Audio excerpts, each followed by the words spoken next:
Hey everyone, welcome back to Shatter and Rise. Today I am joined by Rachel Strivelli, psychic and coach. Thanks for joining me today, Rachel. Thanks, Ashley, for having me. I appreciate it. So, we met through the Future Pro group. So this is super exciting for me. I recently rejoined again and I've really been enjoying the atmosphere. How about yourself? Yes, I like it. It's my first time in the Future Pro Mm-hmm. group. And I've been following Chris online, Christo, for I don't really know. I mean, does any of us write down the first day No, we meet a creator? no. So it's probably been a year, but Yeah, maybe longer. yeah. And and it's funny because the first few videos I watched him do were about Instagram. And I just remember thinking, I don't get how what he's saying works. And I might have tried his advice, but maybe not. Yeah. But then over the last few months, I was feeling a need to be around more creative people because, Mm-hmm. well, I think we're all creative in some way or another, Yeah. but people who own it and they say, I am a creative, and it's a Yes. part of my work.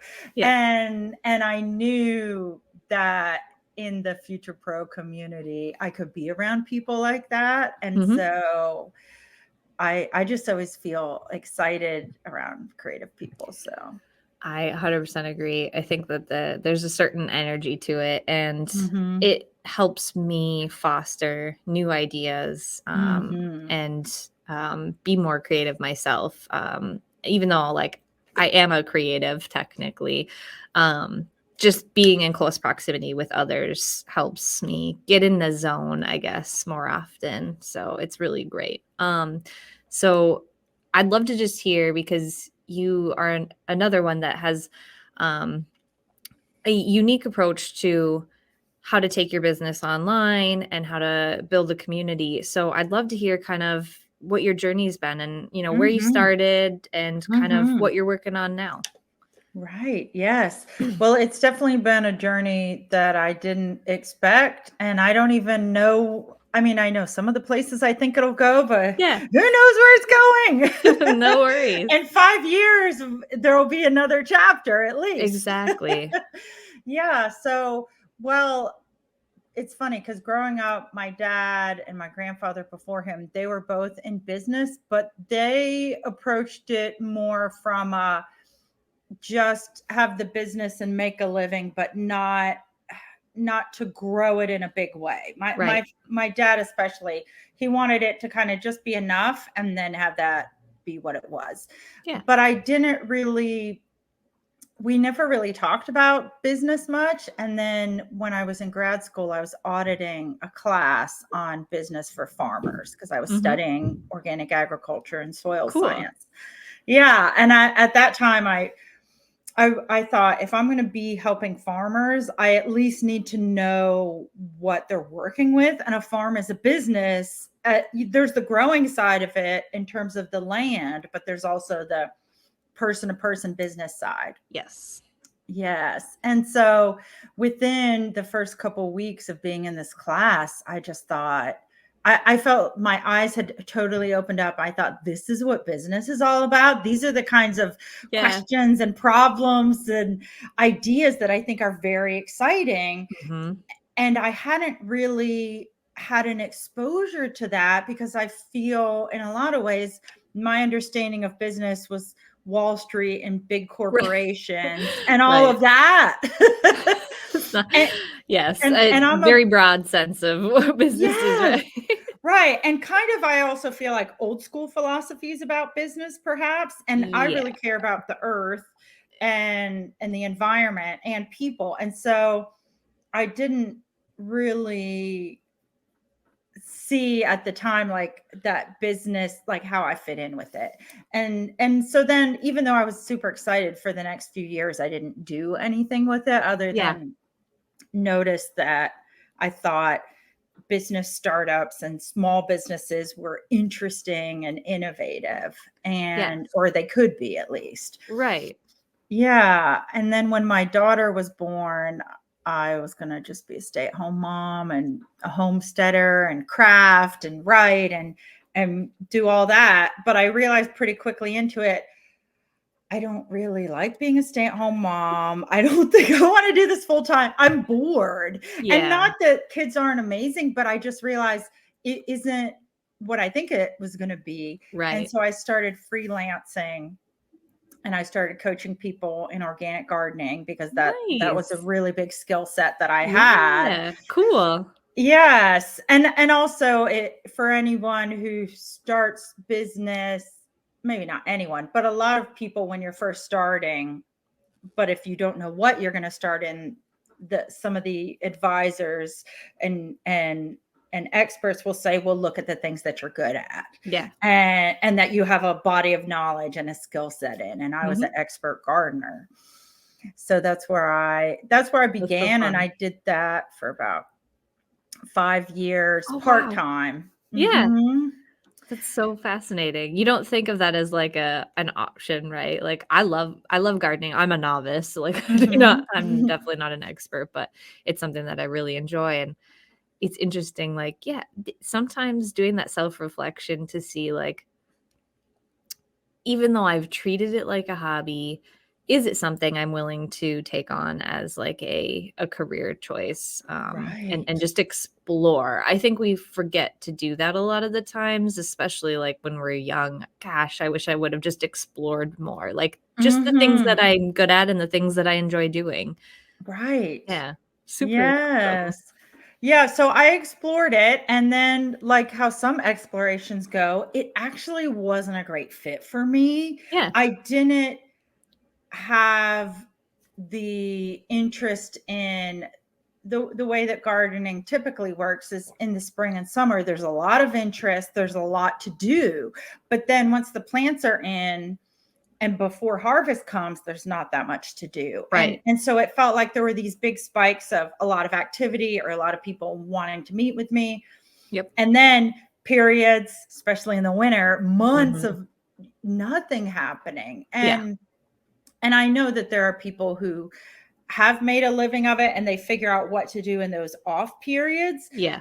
and I did a few years of experimenting in Mhm. terms of, can I make this fit for me more, and but ultimately I just came to the conclusion, for me it is a little bit more enjoyable as a hobby, Yeah. and I learned some good business fundamentals through the Exactly. process. Yes. Yes, and so I still feel like it was a win, Mhm. but ultimately it's not a core part of my business right now. I still do talk about nature a lot, Yeah. and with coaching and my connection to nature, there's so many parallels between being patient for things to grow, and you got to Yes. weed your garden if you want to have a good harvest, you got to Right. weed your activities if you want to have a productive day.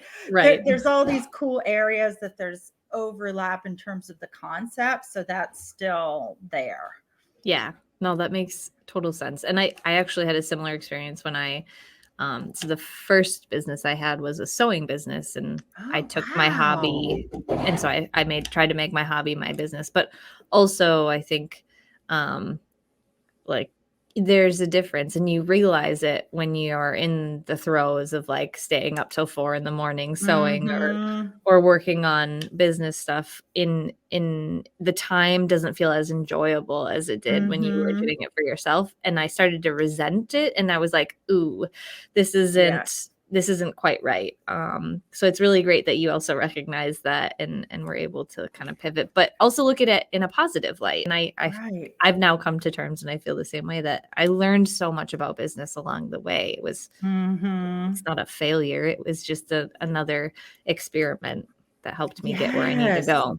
Right. And I'm a sewer as well, Oh, although cool. not as much Yeah. as I was pre-kids, but Yes. similar thing. I can so relate because also, like you say, suddenly when your work is your hobby, it used to be that if people would talk to me about gardening, it felt really fun and that was the Mhm. thing we had in common. But then when that was my work, I was always like, well, should I be like, is this conversation going towards us working together or them taking Right. a workshop, or how much is it fair that this person just got all this garden advice because we were just Right. chatting, but then somebody else is paying for it? For me, it just caused all this emotional Yeah. It gets stuff that sticky. It gets yes. really sticky. Yeah, Yeah. and I also felt that it wasn't as fun anymore. My Yeah. garden, the years that I was most successful as a coach, a garden coach,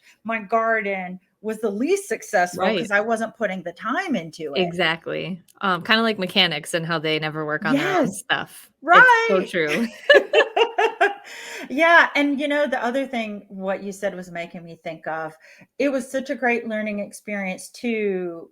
And I had a little bit known this because years ago I worked on a farm and I Mm. realized I don't want to be a farmer. Yeah. It's not the way that you have to keep with production and keeping on producing a certain amount of food and the whole like nitty gritty of running the business and all those logistics. I didn't feel like it suited who I was. Right. And similar with garden coaching, whereas there's other things I can easily come up with an article idea based on something that happened, Yeah. and I can come up with an image for that or take an image. Whereas if I forgot to photograph my garden plants before I planted them or the bed, it just felt there were all these nitty gritty things of the Yes. business that I was constantly not able to wrap my head around. Yeah, and it does take a lot of the enjoyment out of the process when Mhm. you're having to, like, constantly interrupt your flow, Yes. to do business things, and it's I think for some people who again, when you find that thing you do wanna do the business for, it doesn't feel that way as much. Like, Mhm. it feels worth it. It feels congruent. It feels like it's part of the flow versus interrupting. And I think that's a good sign for people if you've kind of dabbled and you're trying to, see if your hobby can be a business. Look for those signs because yeah, I think that's Mhm. a great tip. So Yes. what did you transition to next then? What was your next Yeah, part of the great story? question. So, as I was doing the garden coaching, Mhm. I really loved how I felt after a session with a client, a Yeah. one-on-one. I felt what's her name in The Sound of Music? I think it's Maria. I felt like I was just like ready to just Yeah. burst into song and walk around and be like, "Oh, life is amazing." Yeah. And I was getting paid for it. Right. And so but it was also interesting because in those moments I felt this stirring within me for my intuition that was saying you can do more than just Mhm. help gardeners. Yeah. And I had been a public school teacher before that, teaching science. And so I knew I really liked working with people on motivation and their potential and Yeah. breaking concepts down into smaller steps to build to a bigger concept. Yeah. And so I thought, well, maybe I could do coaching. Now, when I started, I feel like it wasn't as big as it is right now. Yeah. And so I don't know what I would think about it if I was starting from scratch with that right now. But at that point, I still felt that there weren't that many people that I knew doing coaching. Or no, there was Yeah. no one that I knew doing it. But Yeah. even online, I didn't see a lot of it either. But I reached out to some people and I posted in a couple groups I was in on Yeah. Facebook and said, "Hey, I'll coach you if you'll buy me a coffee and a pastry. I just want to try. I Yeah. think I'm would be good at this and I want to see, do you think I'm good at it too?" Yeah. And it was really helpful for the people. And I don't know if I would I called it coaching for coffee. There's a lot of debate on, do you do things for free or do you I not? I know. feel So hard. if I have the resources and I feel good in my heart about something, Mhm. then it's my own personal decision what I'm doing. Right. And I kind of feel for each of us, you have to decide what feels right Mhm. to you, because kind of a little tangent is in other periods I knew when to raise my rates with coaching when I Mhm. started feeling like it wasn't a good exchange anymore. Yeah. And I almost had a little bit of resentment, not a lot, but if that popped up I thought, Yep. oh, okay, I'm not valuing my time enough, Yep. or I forgot to value in this whole part of it. Yep. Or take into consideration childcare. If I'm paying for someone to watch my kids, well, the cost of me being there has to Yes. reflect that. Yes, exactly. That's Yeah. huge that you recognize that too, because I think that's one of the biggest things. And again, it was probably going back to your experience with, well, one, you had very close relatives that were business owners, but two, you did do some education around it, because people who kind of more organically get into entrepreneurship, I think, and if they've came from like being an employee, they have that employee mindset, and it takes some time to kind of start recognizing like all those things that are technically, like when you were part of a business, things that people paid you for but you didn't see, you have to now account for that. And so you can say, yeah, I used to make $25 an hour and now I need to charge 45. Why is that so high? Well, because you're taking on all of that additional cost that, Right. taxes and the expenses and childcare and all the things that go into that. So, again, you seem like you have a very good intuition. So, so great, which makes sense, I suppose. And, I will say, I also started honing in a couple years back. I don't like failure personally. I'm over the years, I'm getting more and more comfortable with it. Maybe one day I'll be like, failure and I are buddies. Right. But right now it's more of a working relationship. Agreed. Same. But I used to really, and when you're in a school setting, a lot of school settings, they don't really foster growth mindset. It's more, you got it or you didn't, pass or fail, not always noticing the progress and valuing the progress as much as the A+ work. Yes. And so I had to really try and get myself more comfortable with it. I'm going to have to get comfortable with failure. I'm going to have to get comfortable with experimenting. And I really like experimenting where I can have results that I can look at and think, okay, now I'll make some feedback. Yes. When I was doing the garden coaching, I would promote my workshops.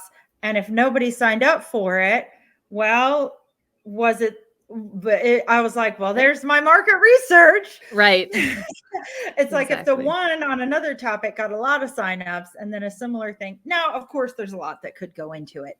Yep. And sometimes I would think, am I not communicating the value of what it is? Or did I do too much of telling them what I'm going to teach you as opposed to what you're going to feel at the end of it or get?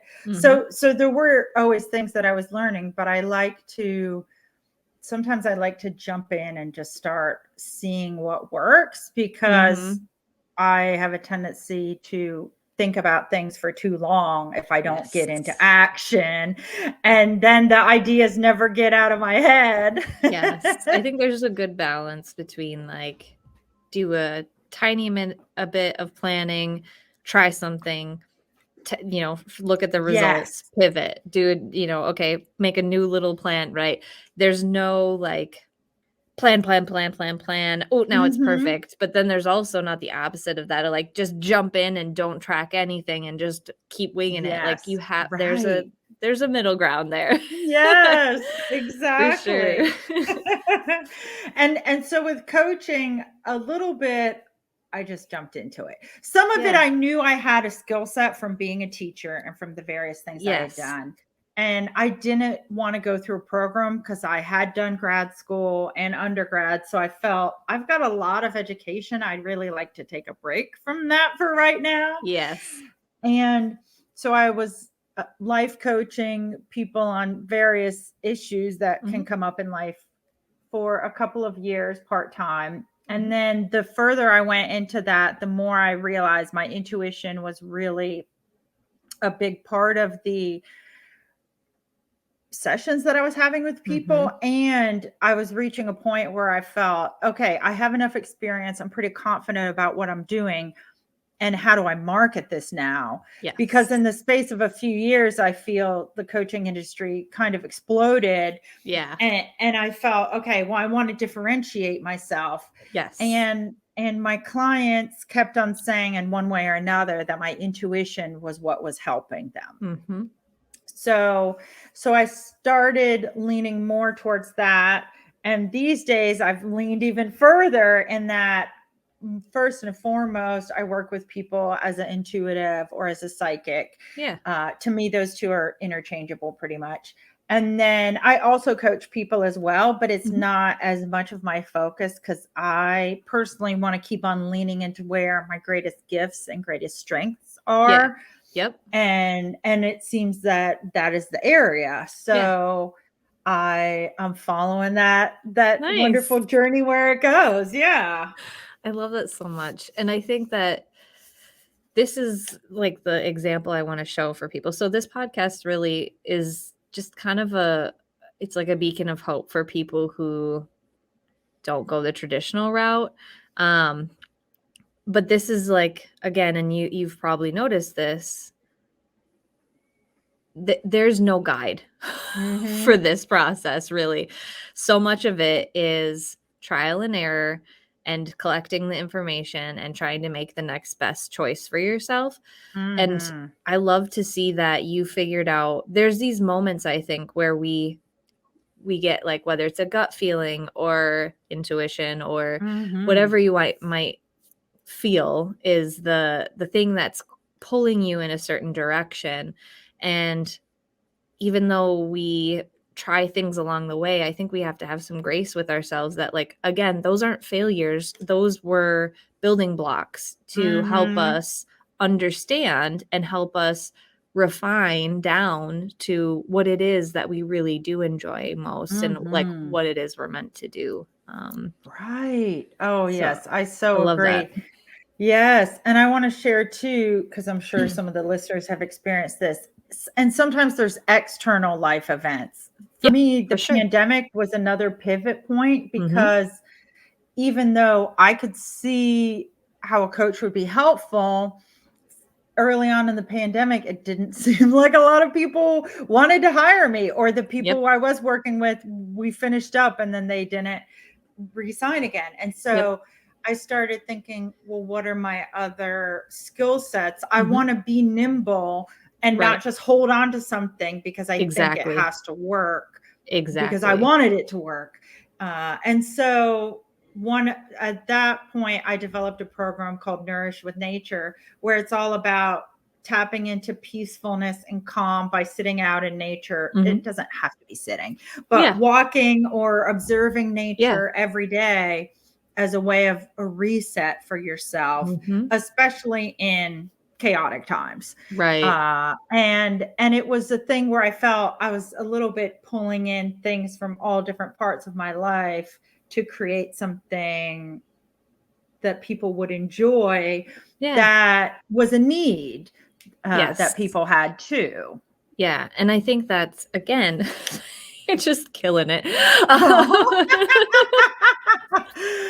So I think this is there's so many flaws that you're pointing out and where Mm. people go wrong, right? And Mhm. a lot of that is we think we need to do this one thing and we hold on to things. And a lot of the times that's why businesses fail is because they Mhm. can't pivot. And especially with COVID, we saw that a lot where people were so stringent in, I have to do this one thing and I'm going to make it work, that they lost Mhm. sight of, like, what is the real goal that you're trying to reach. It's not necessarily to do that one thing. It probably Right. is a lot of other things. And so I think we get a little bit stubborn sometimes and set in our ways that because we were taught that failure is a bad thing, we Mhm. shy away from making that choice and admitting that, oh, this wasn't the right thing at this moment. I need to go in a different direction. And we need to, I don't know how business owners are going to be able to survive where we're at right now in Yeah. everything that's going on without being so elastic and flexible and willing to, Right. like, admit you were wrong. I mean, this is like Yes. having a relationship with your partner. your business is like that too. Like you need to be Yes. able to admit to your business that you might have been wrong and have compromises, right? And like Right. new direction. So I think that's really fascinating that you also have that. This is so great. So what are your current clients? Do you feel like do you do like retention people? Do you do like one-off things? Do you have like regulars? I'm Mm. curious. I have a little bit of each, not retention as in on a retainer, although Right. that might be nice at some point. I wouldn't mind exploring Yeah. that.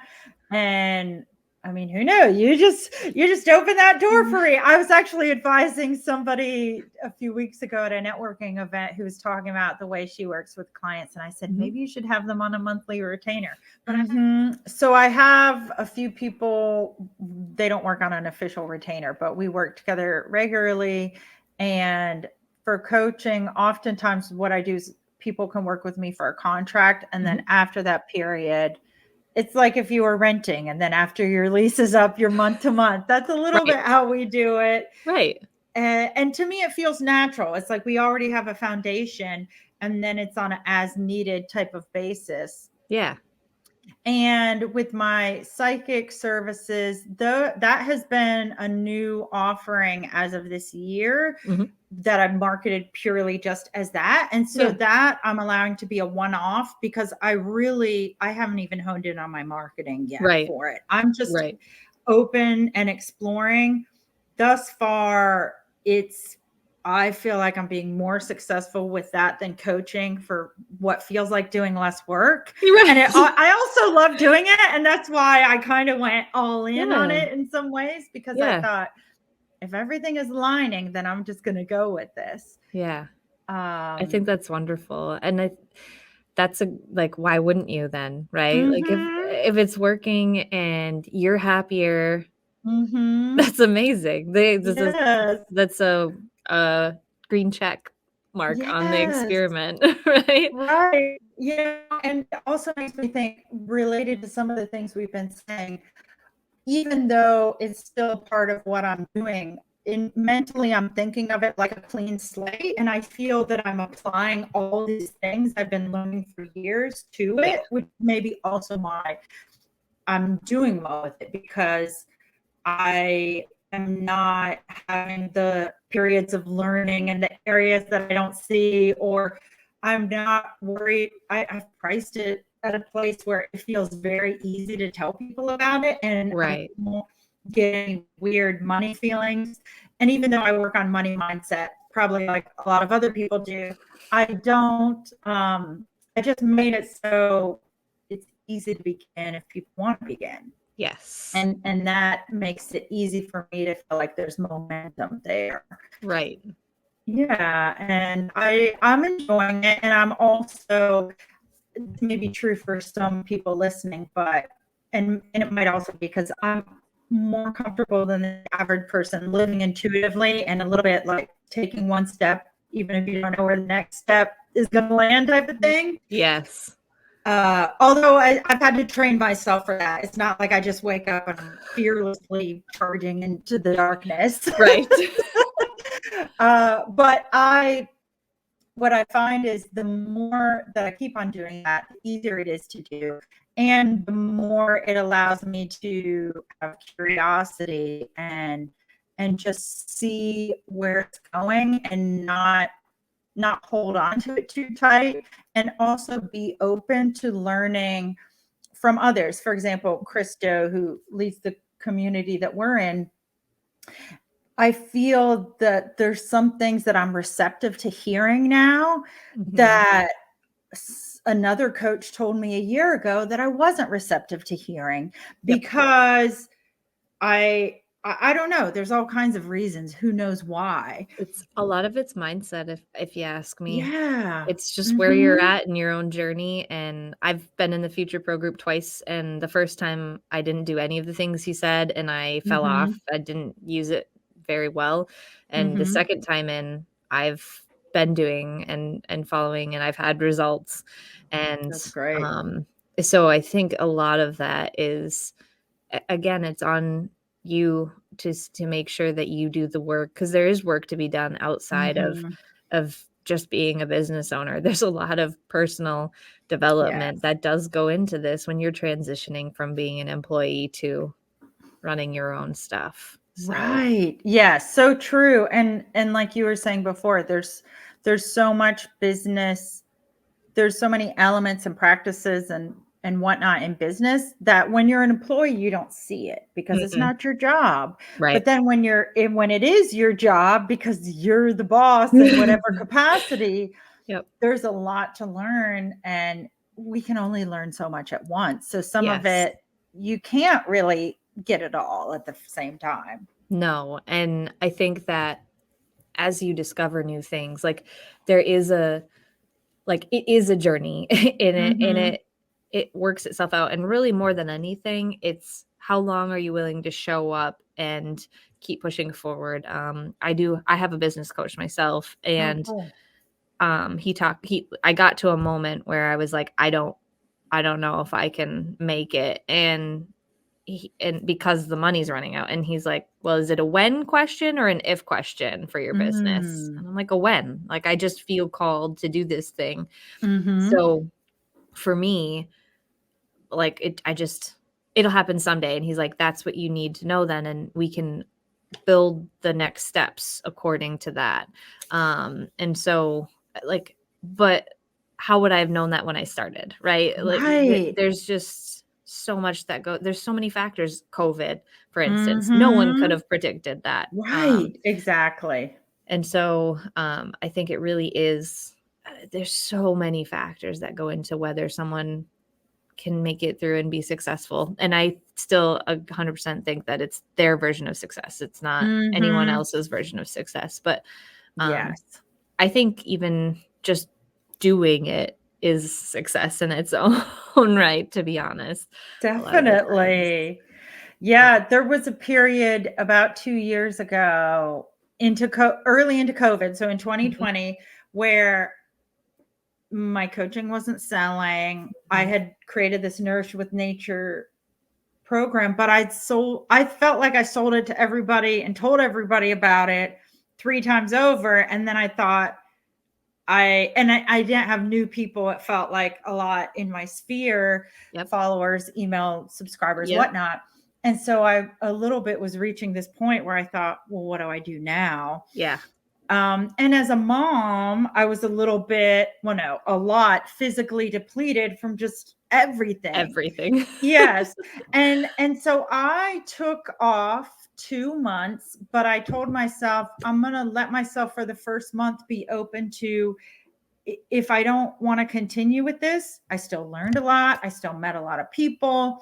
When I go back and get a regular job, I have practically twice the skill set I had from before. Exactly.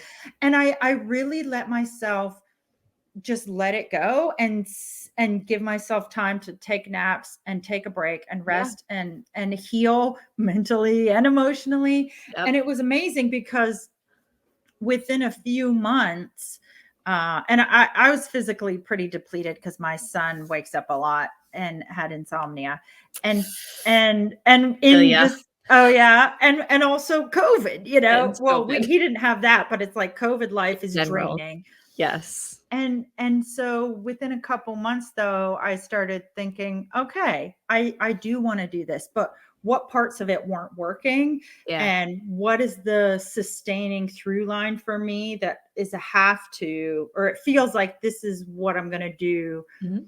no matter what. Yeah. And so I was able to come back to it renewed. And even now occasionally if I have a bad day, I'll let myself have a few days where well, one, tune out and take off time. I try and plan Mhm. more time to take off regularly. But I also, if I'm feeling really bad, I'll let myself for a night say, fine, I'm giving it all up. And my husband knows that that's just me like blowing Right. off steam.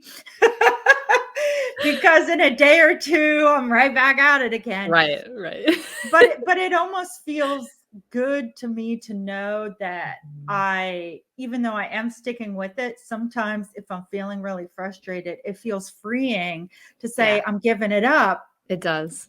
And then I come back in a day or two and maybe I'll make a list of what's working, what's not working, Mm-hmm. or look at like, what are my preconceived ideas? Like, can I try and figure out what I need to figure out?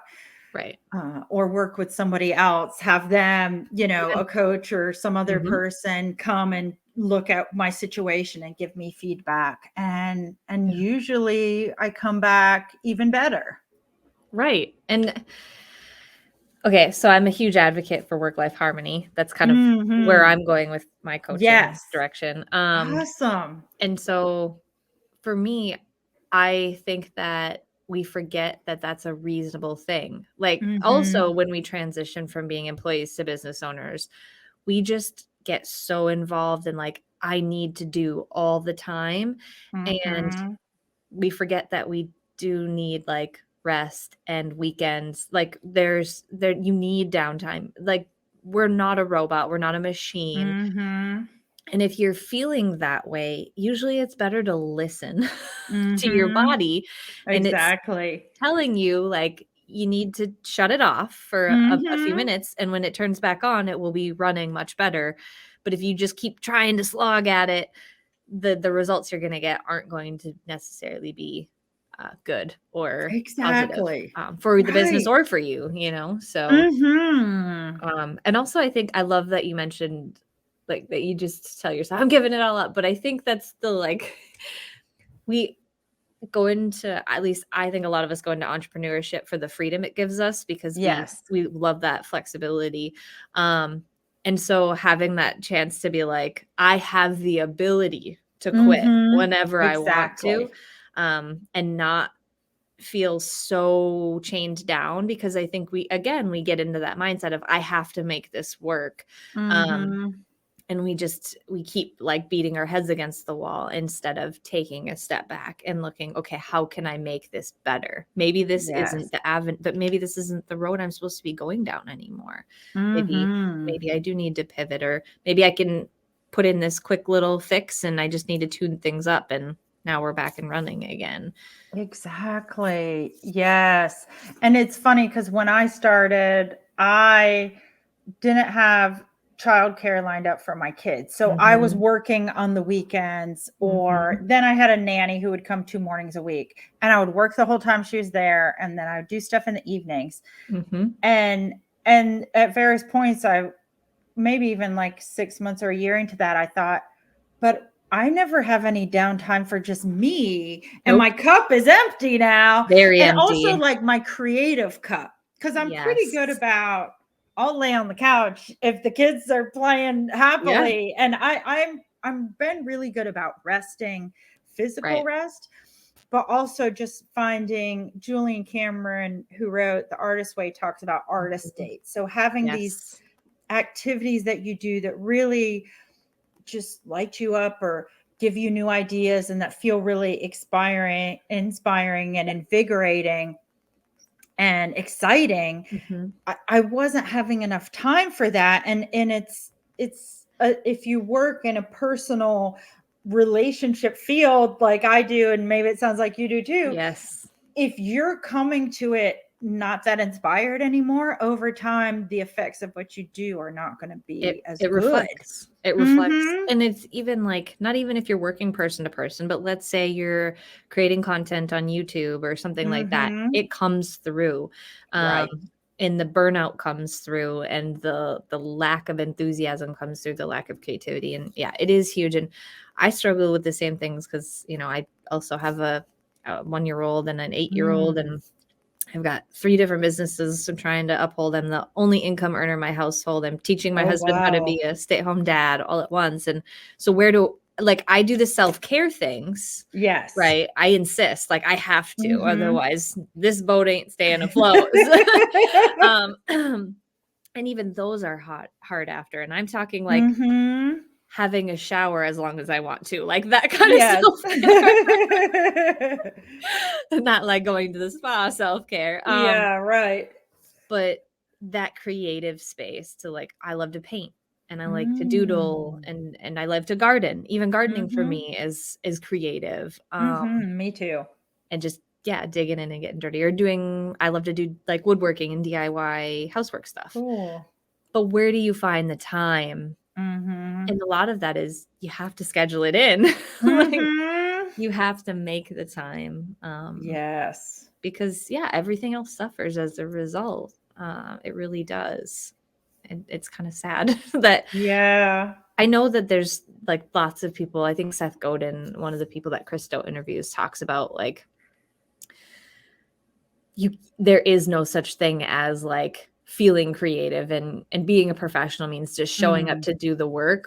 But I kind of have to argue that being a professional means taking the time to feed and fill your Yes. creative cup so that you can show up when it's needed. Um, Exactly. I don't know. I just have to argue with that one, I guess. Yes, I know what you mean, and I think so as well, because it makes me think every time I've met somebody who this morning I use this program called Focus Mate. I don't know if you've heard of it. I Mm-mm. love it.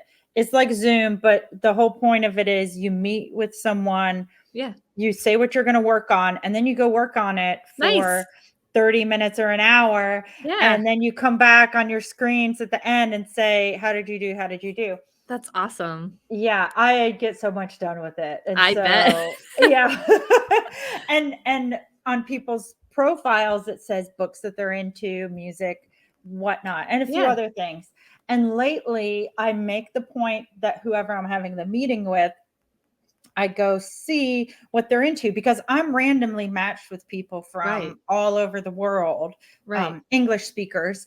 And so just this morning, I heard about two new musical artists, one philosopher. I think that's what he is. I'm not quite sure. Yeah. And I feel like my creative cup is just Yeah. really full. And I Yeah. didn't. It probably took 15 minutes of listening to Exactly. a few songs, listening to this guy's philosophy about culture and other things, Yeah. and I think, wow, already my brain is just like sparking and Mhm.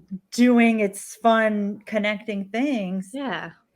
It doesn't And have to be big, right? exactly.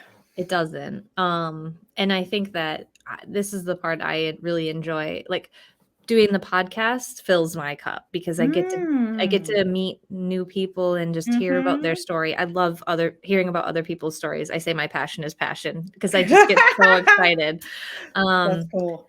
but like, this is a way for me to like kind of be doing work in a way, Yes. but fills my cup. So I think that there are some ways that we can find, that interlace with our business too. But I do think that, yeah, like networking, and Yes. finding people that have common things, and yeah, just having a conversation, and getting their take on the world and finding new things is super exciting. It is. It is. And that makes me think of one other thing I want to say, because I feel the same as you when I Mhm. connect with people. I Yeah. don't have my own podcast yet, but I have a YouTube channel. And so when I'm interviewed by someone else, or if I Mhm. interview someone, that makes me really excited. I'm thinking Mhm. of new things. We're talking about new ideas. And it further reinforces that when you're in business for yourself, it's almost that you get to choose your own coworkers. Yep. You might not always choose your own clients because Right. although over time, hopefully you can Hopefully you lead can. more that way. Yeah. Yes. And it just makes me think, I pretty quickly also realize, wow, how good does it feel to get to be around people who get me excited, who inspire Yeah. me, who jazz me up, and the same that I do for them. And Mhm. then this is what my life gets to be, as opposed to when you don't get to choose who your coworkers are, but Yep. those are people that you spend time with. A lot of time, Yes. especially there. And so just a reminder for people that finding places where it feels that you Mhm. do fit in whatever way that means to you, or you Yeah. can be successful, and the people motivate you rather Mhm. than make you feel like you're not Less. there yet, type of thing. Yeah. I think it's huge. I don't know how people get through being a business owner without having a community to support them Mm-hmm. or some kind of support system. And I mean, some Mm-hmm. people do have just really good, like, familial support Right. systems. Mm-hmm. Um, but either way, like, if they don't understand business, there's just something about working with other entrepreneurs and people who, it's almost like people who aren't parents, people who aren't Yes. business owners. There's just things that they don't understand, and having someone who does get it feels so relieving that you can just be yourself 100% Mm-hmm. and they just get it, right? Exactly. Exactly. It is really wonderful. I would agree. Well, I don't want to take up your whole day, so we can wrap it up at this point. But do you have anything else you'd like to share with the listeners today? Tips, tricks, just words of Mm. affirmation? Oh yeah. I mean, my only problem will be being concise. Feel Well, free. I do think just as I think we're all creative, I think we're all intuitive too. And Mhm. these are skills that you can develop with habits. And like Yeah. we were saying about filling up your creative cup, it Mhm. doesn't necessarily mean that you have to meditate for an hour. Exactly. Very rarely do I meditate for an hour. I mean, I would like to, but some of the time I'm meditating and my 3-year-old's there right beside me making noises. Right. But I'm like, well, this is life. We're doing what we can do. Yeah, exactly. And so I just want to be encouraging in that way because I think both creativity and intuition can really help business, even if you're not a creative, even if Yep. you're not a psychic intuitive like I am, because those are skills that we use interpersonally and in our lives Mhm. anyway. And it's really, those are, the soft skills like emotional intelligence and things like that, that really can help us to feel happier in life and I Yes. think have whatever type of success fits well for us. So I want to encourage people to explore that. And also I wanted to talk about like my own pivots and changes because at some Yeah. points I haven't always felt proud of like why didn't I stick with this thing and maybe I should have tried to make it work, but now I think I tried it didn't work and I move on and I learn from it. Yes. And so if it's not working for a listener right now, it doesn't mean it's you. I mean, it might be something that you're doing, but Mhm. also what can you do to help yourself figure out what the next step is? Right. I think that's huge. And it's a it's an important part to remember when you're feeling frustrated, when you're feeling like it's not working. Mm-hmm. You can have your little pity party. That's okay. Yes. Like, we all are allowed to have feelings, right? But Right. don't get stuck, and then Mm-hmm. try and get back at it and do your best to pick it apart and see if there's anything that you can do to make things better. Because all of us have been there. Yes, It's we it's have. it's part of the process. I really think that it is part of the process. So Mm-hmm. it's gonna be all right. And just get back in there. My Yes. not to like, this is gonna make it hard, but Oh. hopefully this doesn't offend you. But my business coach calls this area of business the "oh fuck" zone. So Oh, that's funny. Oh, that doesn't offend me. okay. Because there's just so much you have to learn. It's not going to feel comfortable, and you're Yes. gonna always have moments of like, "Oh, this isn't great." But Yes. it's really like, I really love, I'm a big nerd and I love Spider-Man, of like the get back Oh, up again and yes. just don't give up. And if you really feel passionately that this is your path, then just keep trying and Right. do your best to, again, don't beat your head against the wall, but try and see Mhm. how can you solve the issues. Look at it from a Right. problem standpoint, Exactly. not of like a roadblock necessarily that you just have to keep barraging through. Um, how Mhm. can you fix it? Exactly. Yeah, I was thinking I was sending an email to my list or working on that right Mhm. before we came, and it's all about trees. They can't run away. They No, cannot escape. nope. So how do they deal with the problem facing them that they Yeah, cannot leave from? yeah. And that's one of the reasons I love the natural world is I think and why I created my program, Nourish with Nature, which maybe Yeah. people will want to explore. Is pretty Yeah. affordable too, and it helps you develop more creativity and more tuition, Mm-hmm. because you go and you sit outside and there are reflection questions and you just look. Some days you doodle, some days you journal, but Yeah. you look around at your natural environment and you think, well, how does the tree handle this? How would a squirrel handle this? And it's some of it, like, it's not all silly. Some people might think that's silly, but I also think if it breaks you out of what you're thinking right Right. now and you come up with a new idea and you think, well, this is what a squirrel would do. Yeah. Well, honestly, cool that squirrel gave you a really good new Right. And, idea. and to be honest, I think nature is one of the biggest advocates of resiliency in the Oh, entire yes. world. Like, Exactly. step back and look at it. Like, Yes. despite everything we've done, it's still here, right? And it still Yes. persists no matter what. And there's always new growth that comes from Mhm. whatever might, have happened, whether it be a forest fire or a flood or things Mhm. like that. So 100%. I think that sounds amazing. So I'll have to check it out myself, actually. So Yay. cool. Well, thank you so much for joining me, Rachel. I really enjoyed our chat, and I will make sure to link to your info in the description below. And I'd love to chat again sometime, whether on the Yay. podcast or not. But Me too. I look forward to it. So thank you so much for joining us today, and I appreciate your time. Thanks, Ashley. I appreciate being here, and thank you all the listeners for being here with us too. Awesome. Well, thanks for tuning in, guys. We will see you next time on the next episode of Shatter and Rise. I do have this on YouTube as well now. Ashley Ross Going Merrily is the channel name. If you'd like to watch the video content, it will be going on there as well.